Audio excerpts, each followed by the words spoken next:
السلام عليكم، مرحبا بكم معايا فيديو جديد. اللي غادي نشارك معكم فطائر مورقه بحشوه اقتصاديه.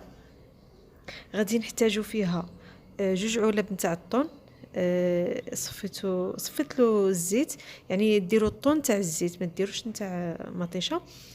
غادي نزيد هنايا 3 البيضات. البيض بطبيعه الحال كتسلقوه كدوزوه بحال هكا، يعني كيكون محكوك. وزدت هنايا الفرماج محكوك، وزدت 3 الحبات نتاع الفرماج لافاش كيري او ديروا اي نوع عندكم.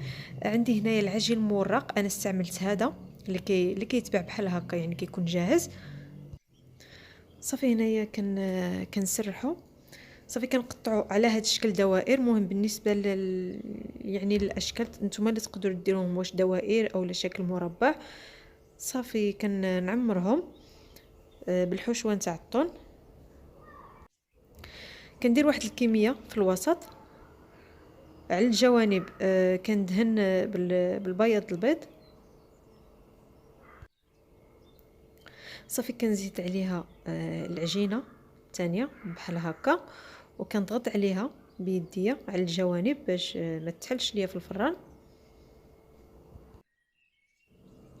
حاولوا تلصقوها مزيان من الجوانب، حيت العجينه راه غادي تنفخ في الفران باش ما تخرجش لكم الحشوه.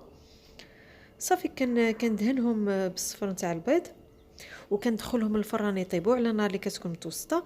انا الفران راني شعلته من قبل، يعني ضروري الفران كيكون حامي باش غير تحطوهم في الفران راه في الساعه كيتنفخوا وكيطيبوا.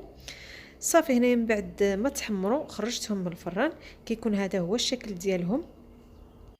بالنسبه للتزيين انا ما بغيتش نزينهم، يعني بغيت نخليهم هكا. تقدروا تزينوهم شويه نتاع الفرماج محكوك وكتحطوهم في الفران، كيكون يعني حامي وصافي، والفرماج كيذوب. اولا تخليوهم بحال هكا. غادي نقسم لكم وحده، شوفوا كيفاش جاو من الداخل، كيجيو مورقين. والطريقه ديالهم جد سهله، نتمنى تجربوهم وينالوا الاعجاب ديالكم، وبالصحه والراحه.